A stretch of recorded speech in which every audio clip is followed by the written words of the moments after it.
5 ways to make hexagons. In this video, I am going to experiment with 4 machine techniques for making hexagons. I've never tried any of them before, and I'm going to compare them with the traditional English paper piecing method done by hand. If you see my earlier videos, you know that I enjoy hand sewing and hand quilting, but for some reason, my temperamental hands and wrists are not as enthusiastic about all of this handwork, despite taking a lot of breaks.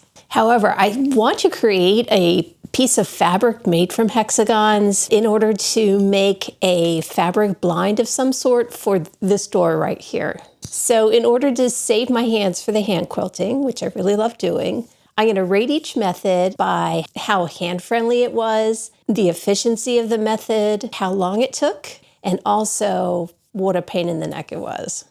Now, you may rate these techniques differently depending on your skills, and I'm not confident on the sewing machine, so keep that in mind. For each technique, I am going to cut and baste, or prepare in whatever way is necessary, 7 hexagons, which I'll then sew into 2 rows, and this will give me a chance to experience every step of the process from cutting, basting, pinning, and sewing together. For these experiments, I am going to use just scraps of fabric from my collection, so let's get to it.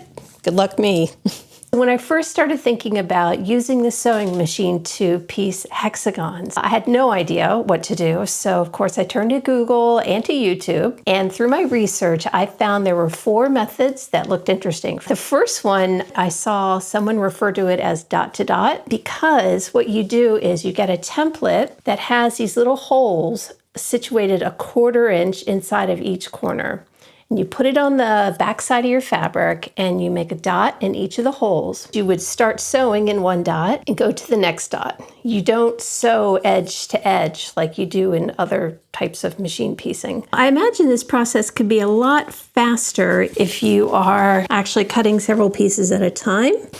Here's the chef. Salad. Now I'm going to cut out 3 of the other. I can't believe I did that. Now my idea was to join them like this. But the way I did my pictures was like this. All right, I'm just gonna go ahead with this. I don't wanna waste this. This is just the test. That time I got it right. I have my 7 hexagons now. What I'm gonna do is sew. Does this make sense? Please tell me I'm making sense. Well, that's not much of a design, is it? I found a couple other scraps of fabric that I could use. Even Frida is going to make it in here. There we go. Now it's time for the machine. So I'm going to take the first 2 hexagons and I'm going to put them right sides together. I am going to put a pin at the ending point, and I'm going to skewer those dots like that. This is going to be all down to accurate dot placement and accurate sewing and cutting. What I'm going to do is try my hardest to put this needle down right in the dot. So that's my starting point. You see, that looks like it's a little bit more than a 1/4 inch. When you backstitch, you have to be so careful not to go beyond that dot spot.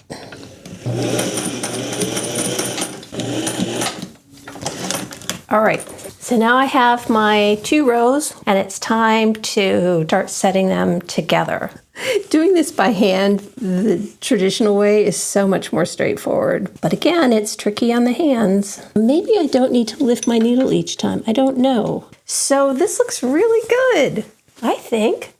Look at all the corners. They all met up the way I wanted them to. This is not a bad method. I'm going to continue with a different machine technique. Now this one involves cutting out hexagons using this acrylic template and then glue basting them onto the papers. Once they are glue basted on, I will line them up edge to edge, right side up in my sewing machine and use monofilament thread to join them with a zigzag stitch. Kind of crazy to me, but worth a try. Look at me, look at me. Not at the fabric. I'm using a Sew-Line glue pen.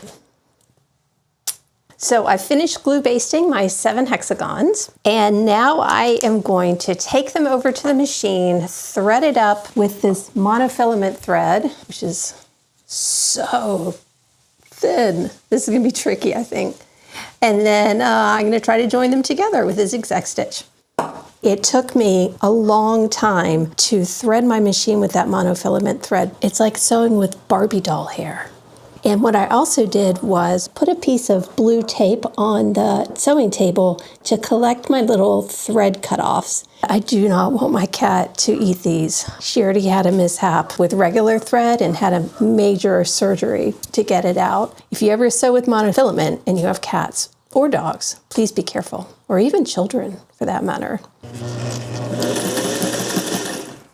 Do I do a back stitch? I guess so.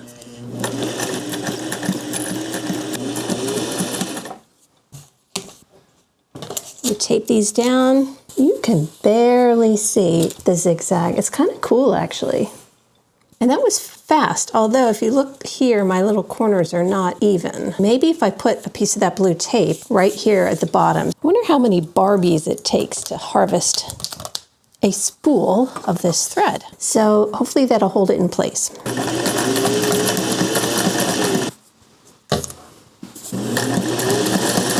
A couple of things I've learned is, yes, it's a good idea to tape them in place. I also experimented with using a wider zigzag because I was having a hard time using the narrower one and having it go to both sides. I don't know if you could pin this, maybe you could, but I just used that blue tape again to tape the two rows together. I also put it back on the narrower zigzag stitch.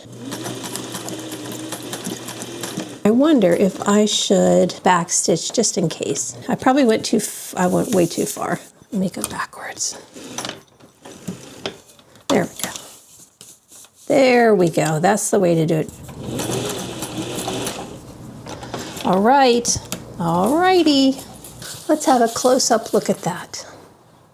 I don't know if I would use this in like a bed quilt. If you have any experience with monofilament thread and how it drapes and how it holds up, especially on a bed quilt, let me know. I think it's going to be okay if I use this technique for the curtain fabric. You know, normally I wouldn't take a paper out if these two sides didn't have hexagons sewn to them because it's not going to be a stable edge, but this is my test. All right.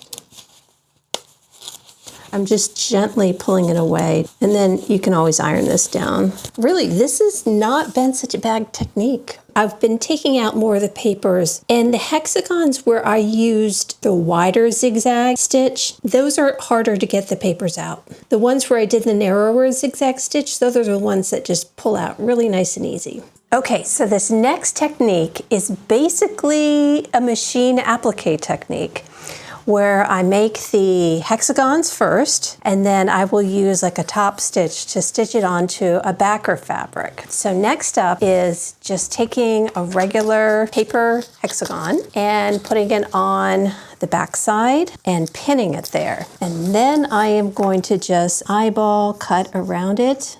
And you use a dry iron.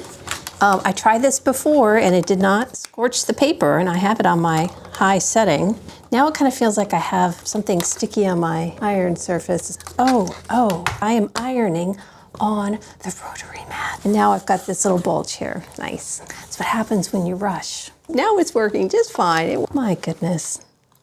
I think the issue is it's in the afternoon now and my brain does so much better in the morning. Okay, so what I'm going to do now is take out the paper, and I think I'm going to give it a little spray. Let's see if that helps the edges stay. Dangerous. Oh look, the bubble went down, so I think it's going to be okay. I might have to clean the surface of my iron. I'm going to make a bunch of those, and then I will get ready to applique them by my machine onto a backer fabric. So I'll pin one to the front, and then I am going to top stitch around it. And I'm going to continue to use the monofilament thread just so you don't see the top stitching. But that could be a feature if you use different color thread. It could actually be something you want to stand out. Back stitch.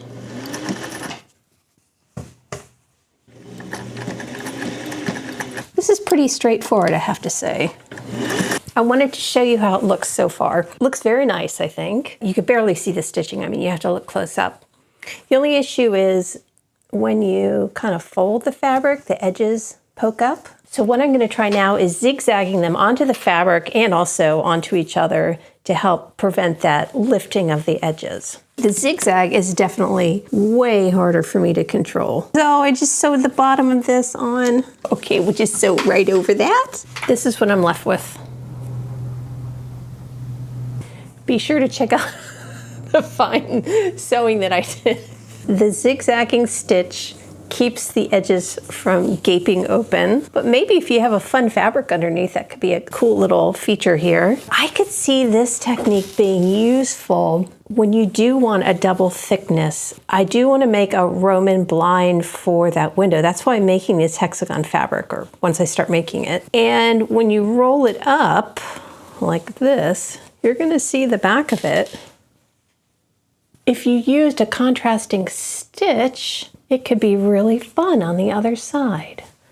So maybe not a bad method. I still have one more technique to go, and that will probably end up being the easiest. So let's get to that. So my last technique, I'm going to be making hexagons from half-hexagon templates, and these will be machine pieced, edge to edge, and then sewn together in long rows. And I anticipate this being the most straightforward of all the techniques. But again, I don't have really strong machine sewing skills, so it could take longer than it would take many of you. So I need to cut out 14 half hexagons. Okay, so the issue with the pattern, of course, which I didn't really think about, was when it's put together, you have to be super careful how you cut these things. I've seen that some of the half-hexie templates out there have the corners cut off. I know that is supposed to help with lining up the pieces. So if I take these two, I guess if you end up with a little equilateral triangle at the end, like that, on either side, then I should be okay. If anybody does know how to do this more quickly, or if there's some way that I'm just missing, please tell me in the comments section. Not perfectly lined up at the edges, a little overlap on either side. I'm just gonna kind of go with this and see what this technique does for me. And do you back stitch for this part? I'm clearly doing something wrong here. This one lines up so much better. I went from this part to this part. That's not quite this measurement here. Okay, that one's off. All right, well, at least I am consistent in my inconsistency. I am going to pin them together and come back to the sewing machine and sew this one nice long straight line. And we'll see what happens with all those uneven matches I made.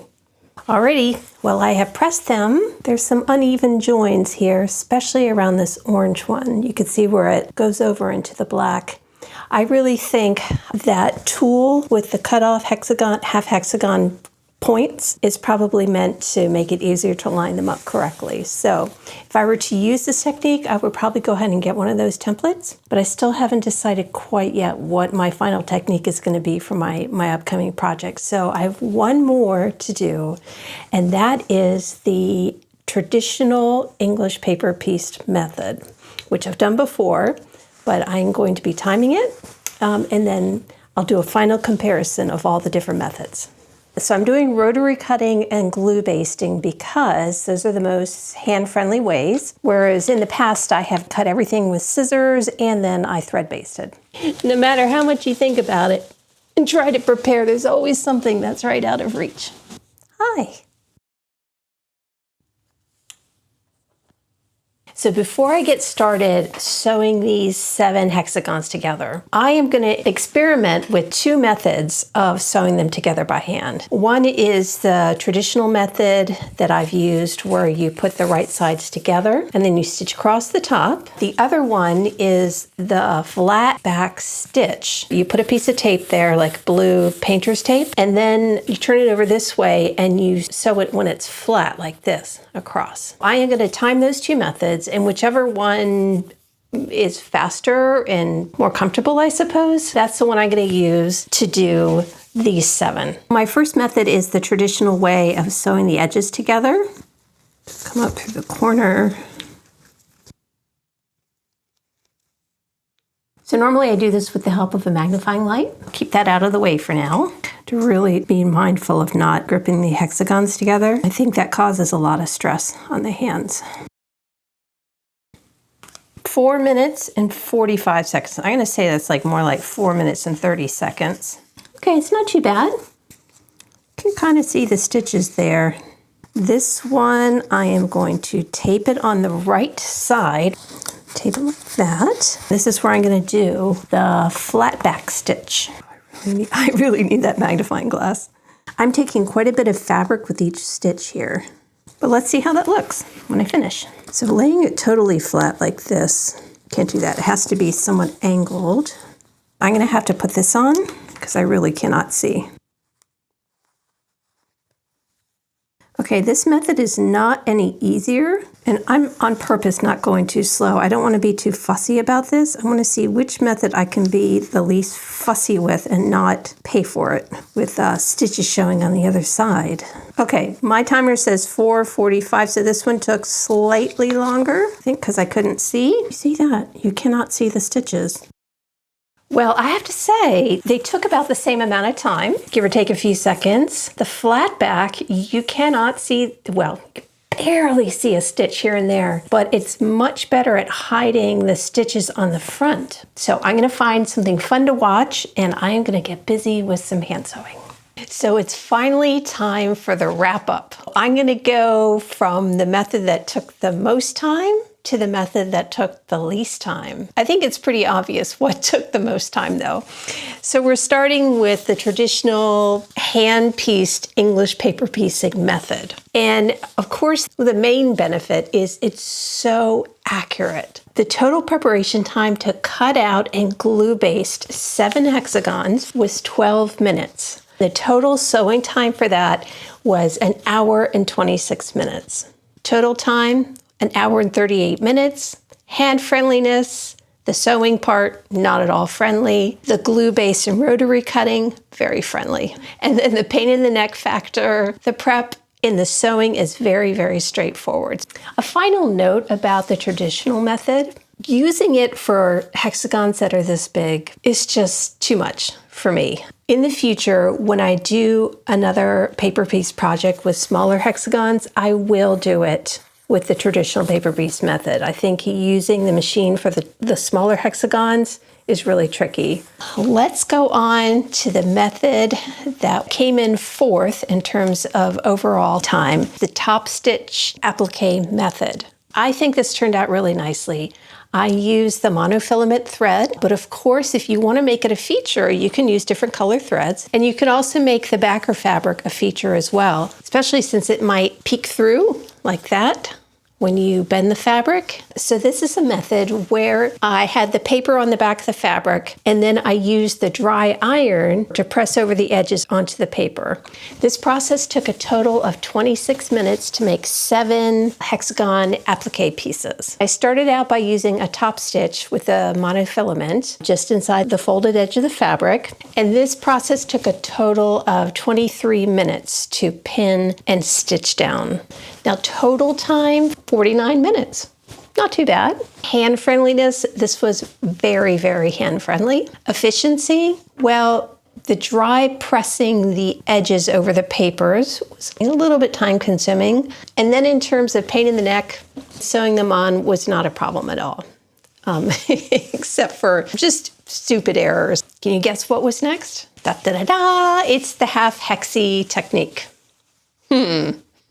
So using the acrylic half-hexagon template, it took me 11 minutes to cut out these pieces.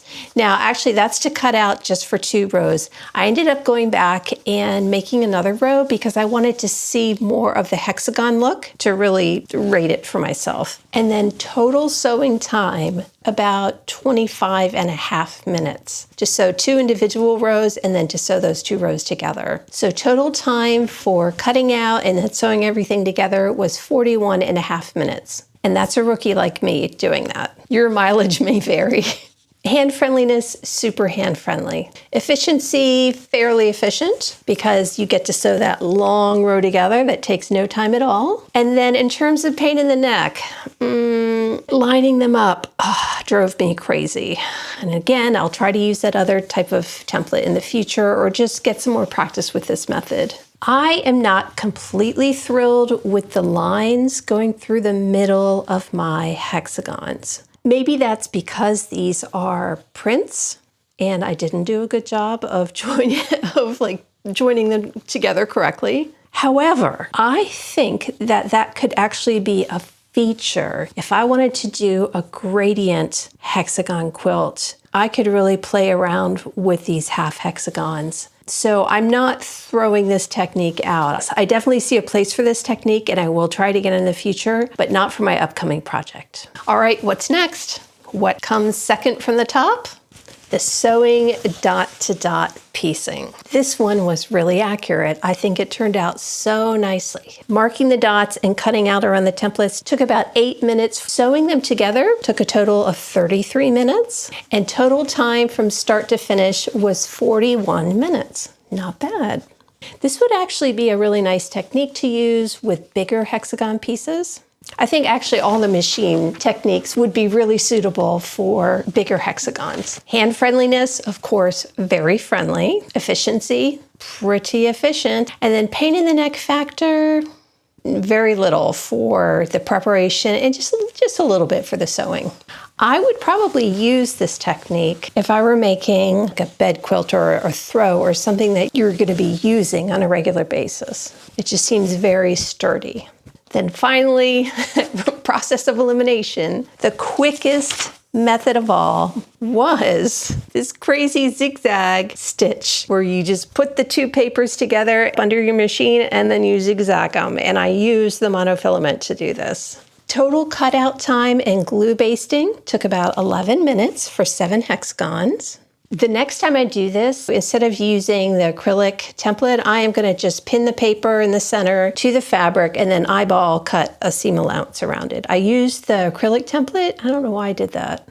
And then total sewing time, 16 minutes. And look at that. I mean, you can see the stitches a little bit, but for something that you're going to use maybe to make a curtain or to make like a roller blind like I'm going to be doing, I don't mind at all using the monofilament thread. Of course, you could use regular thread, but it's going to show up more.